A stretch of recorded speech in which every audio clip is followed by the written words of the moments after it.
El Señor bendiga a todos, hermanos.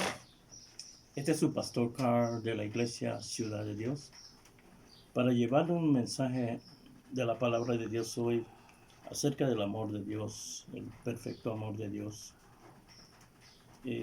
Dice la Escritura en la primera carta del apóstol Juan, en el capítulo 4 y versículo 18. En el amor no hay temor, sino que el perfecto amor echa fuera el temor, porque el temor lleva en sí castigo, en donde el que teme no ha sido perfeccionado en el amor, no ha sido completado en el amor. Nosotros estamos viviendo un tiempo en que mucha gente se ha dejado llevar del temor colectivo que tiene el mundo. Y cuando pensamos en vivir sin temor, es un estado de seguridad. Y no es que las cosas no ocurran, sino que estamos confiando que Dios tiene todas las cosas bajo control, pase lo que pase. La Biblia habla en Romanos 8:15. Pues no habéis recibido el espíritu de esclavitud para estar otra vez en temor, sino que habéis recibido el espíritu de devoción por el cual clamamos Abba Padre. Esto habla de que cuando nosotros recibimos a Cristo, nosotros no recibimos el espíritu de esclavitud. El espíritu de esclavitud es de nuestra vida pasada. Ahora nosotros recibimos un espíritu, el espíritu nuevo de Dios, y con él tenemos la libertad de clamar a Dios. La segunda carta a Timoteo, capítulo 1, versículo 7, dice la Escritura: porque no nos ha dado Dios espíritu de cobardía, sino de poder, amor y dominio propio. Y leo también lo que dice de la nueva traducción viviente. No nos ha dado espíritu de temor ni timidez, sino de poder, amor y de autodisciplina. Nosotros antes de venir a Cristo, vivíamos bajo la culpa, la vergüenza y la condenación. Y esto es lo que nos hace tener temor. Y esto toda la vida vivimos así. Dice Hebreos 2:15: y librar a todos los que por temor de la muerte, estaban durante toda su vida sujetos a la servidumbre, sujetos a la esclavitud. Toda la vida. Mire, hay personas, ¿verdad?, que en este tiempo te están diciendo: me va a dar a mí, me voy a contagiar. Y esto no debe ser,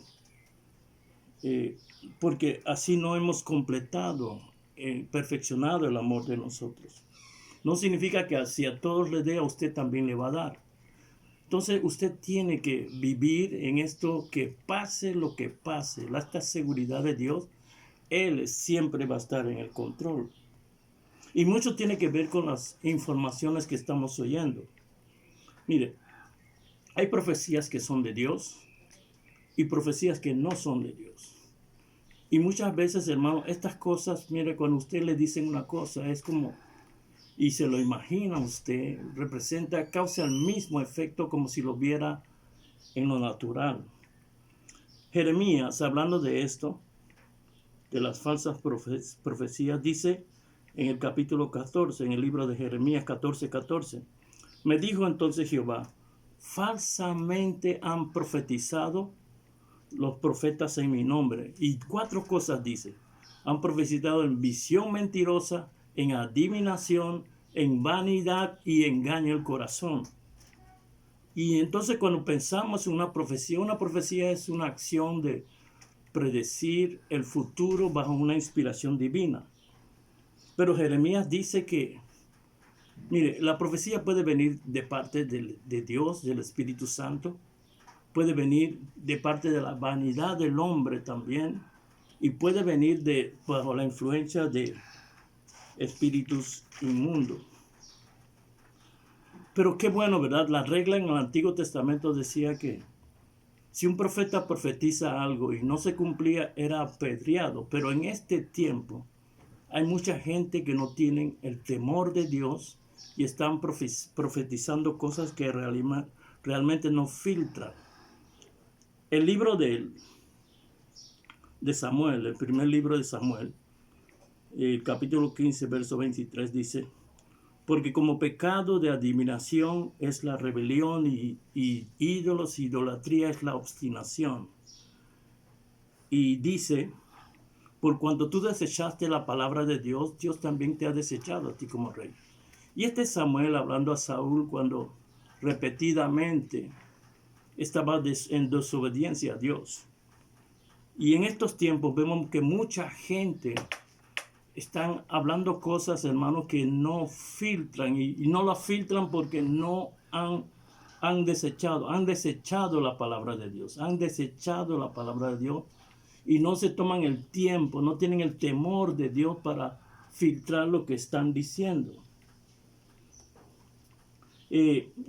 La segunda carta de Timoteo dice en el capítulo 4, el versículo 3: porque vendrán tiempos que no sufrirán la sana doctrina, sino que teniendo comezón de oír, se van a amontonar en falsos maestros conforme a su concupiscencia, conforme a sus malos deseos. Lo que quieren oír, van a buscar gente que le digan cosas halagüeñas, gente que lo haga sentir bien.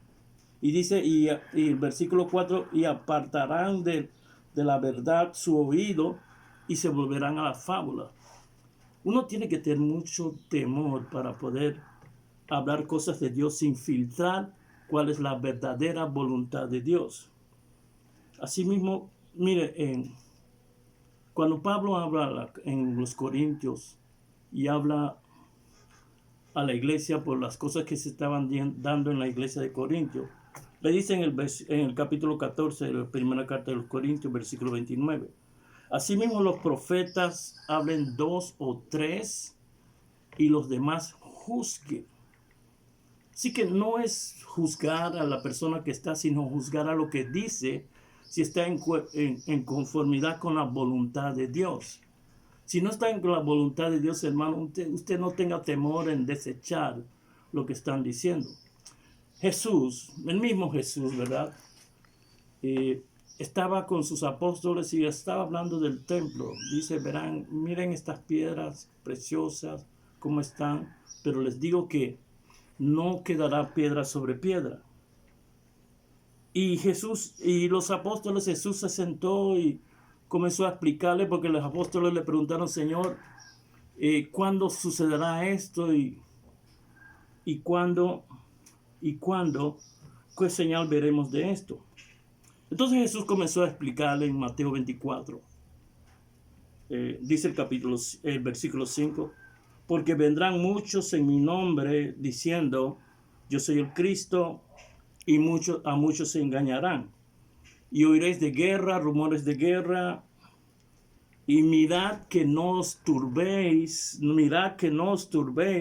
porque es necesario que todas estas cosas acontezcan, pero aún no es el fin. Porque se levantará nación contra nación, reino contra reino, y habrán pestes, hambres y terremotos en todo lugar. Y dice el versículo 8 de Mateo 24: y todo esto será principio de dolores. Y yo quiero que pensemos en esto. ¿Qué significa que será principio de dolores? Hay un Proverbios que nos habla bastante de eso. Un proverbio en el libro de Proverbios, capítulo 19, versículo 3. Dice, la insensatez del hombre tuerce su camino y luego se irrita contra Dios. Él mismo escoge su destino y se irrita contra Dios. Cuando dice el Señor que no es el fin, está diciendo que son acontecimientos que van a ocurrir antes que vengan los juicios de Dios. Mire, en nuestro pasado reciente, cuando habían huracanes y catástrofes sobre la tierra, los hombres echaban la culpa a Dios de todas estas cosas, las devastaciones que habían y todo esto. Aún los contratos de seguro dicen por causas sobrenaturales de Dios o por mano de Dios. Ellos ponen, pero escuche esto. Cuando la tecnología avanzó y ahora se puede ver por satélites los huracanes aun cuando se forman, ahora el ser humano tiene una ventaja en que puede avisar antes para que evacúen las áreas donde van los huracanes. ¿Y qué pasa ahora?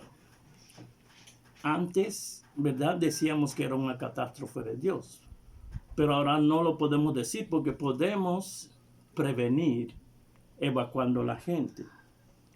Para nadie es un secreto que nuestra capa de ozono ahora permite que la tierra se caliente más. Y nosotros entonces podemos ver el cambio climático. Por eso dice la Biblia en Proverbios que la insensatez del hombre tuerce su camino y luego se irrita contra Jehová. Y además de eso debemos pensar una cosa. Cuando Dios determina una cosa sobre el mundo, nadie lo puede parar. No se puede parar. Cuando Él determina un castigo sobre el mundo.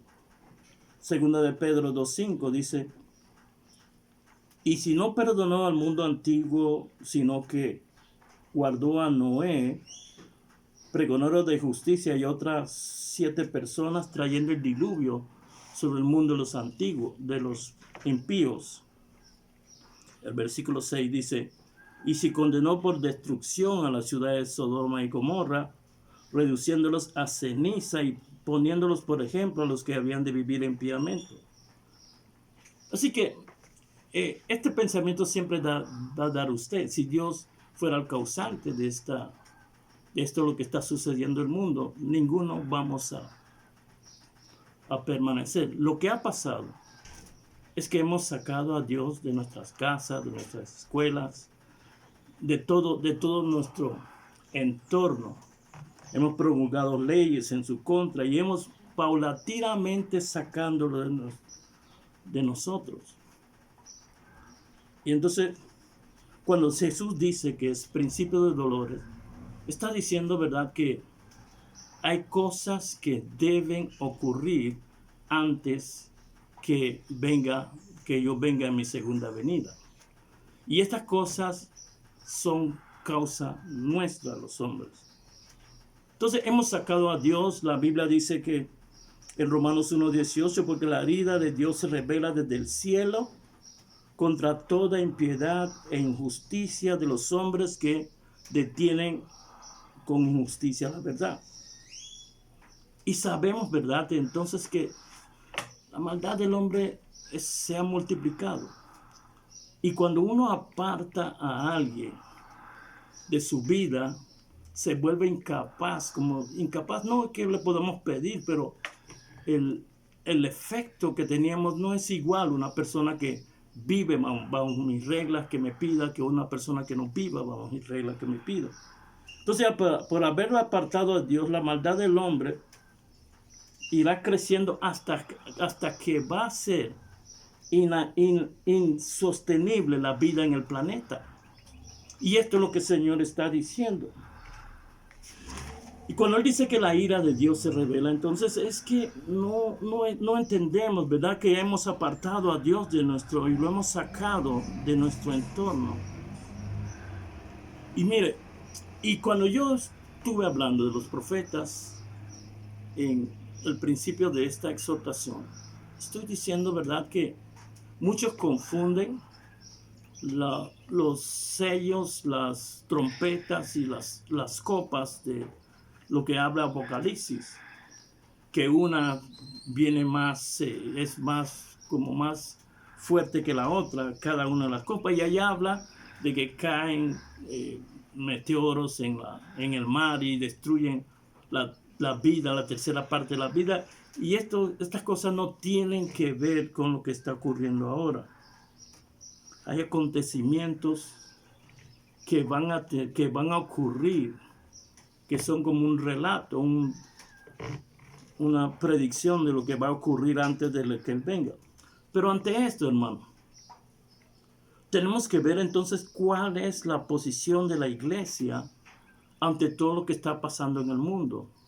El mundo, ¿verdad?, necesita que la iglesia no tome una actitud pasiva, sino que una actitud más activa para poder contrarrestar estas cosas que están ocurriendo.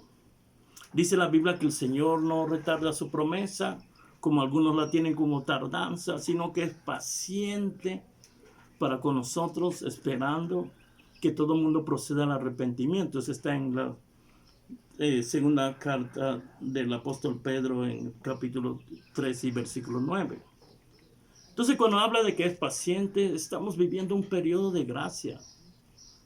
Un periodo en que Dios está esperando que nosotros actuemos en la medida y el poder de que Dios nos ha dado.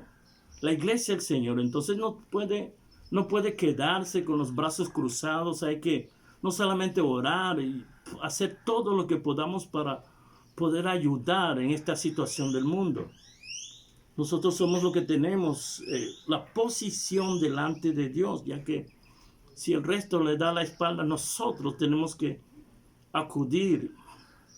Cuando Jeremías 27, 29, 7, habla de que debemos orar con la ciudad en que vivimos y rogar a Dios por ella, porque en la paz de ella nosotros también tenemos paz. Y esto debemos pensar nosotros. ¿Está la iglesia? ¿Somos nosotros realmente los que tenemos la posición y estamos haciendo la voluntad de Dios? Mire, un hombre con un corazón perfecto delante de Dios no es un hombre que no comete errores, sino que cometemos errores. Pero la diferencia está en que para estar continuamente delante de Dios, tenemos que levantarnos rápidamente de esos errores y retomar el camino de la voluntad de Dios, siempre haciendo la voluntad. Así que el hombre perfecto hacia Dios es un hombre que está continuamente, sabe aceptar sus responsabilidades y levantarse y hacer lo correcto ante Dios. Así que usted me dirá, ¿y pastor, qué debemos hacer? ¿Qué debemos hacer? Mire, si sabemos que no son las copas, no son las trompetas ni los sellos de Dios, entonces tenemos que asumir una posición ofensiva. Este virus, hermano, hay que reprender todo, porque si pensamos que son de Dios, y este es el problema en las profecías que no tienen que ver con Dios, es que si nosotros pensamos que esto ha venido del trono de Dios, entonces ¿cómo vamos a pelear contra Dios? Pero si tenemos el corazón, esto no es de Dios, este virus no es de Dios, entonces lucharemos con toda la autoridad y el poder que Dios nos ha dado. Y esto es lo que debemos hacer. Esta virus hay que reprenderla y echarla fuera. Y sabe, mucha gente habla cosas negativas, y yo he oído que mucha gente se ha levantado sano, así que Dios está con nosotros, peleando con nosotros esta buena batalla. Así que creo, ¿verdad, hermano, que debemos estar claros y ocupando nuestro tiempo, no en condenarnos unos a otros, sino levantarnos y pelear. Esta es la hora de pelear para la paz del mundo. Y yo quiero, ¿verdad?, antes de terminar, orar por todos, orar por la paz del mundo. Y si usted me acompaña para orar, mire, sencillo. Primero, damos gracias a Dios. Padre, gracias porque tu palabra es verdad y nosotros sabemos que esto, lo que está pasando sobre el mundo no es causa tuya. Entonces inmediatamente cambiamos a la ofensiva. Ahora, Padre, en el nombre de Jesús, esta virus le ordenamos en el nombre de Jesús que se muera, se seque y deje de estar contagiando a las personas. Usted ore por su país, ore por su presidente, que Dios le dé la sabiduría de cómo manejar todo el asunto, y tenemos entonces la autoridad y el derecho legal de usar el nombre de Jesús. Nosotros le damos gracias a ustedes y queremos orar también, ¿verdad?, que a todos Dios los guarde, los proteja y que vivan en su paz, en su seguridad, que Él está en el control de todas las cosas. Amén.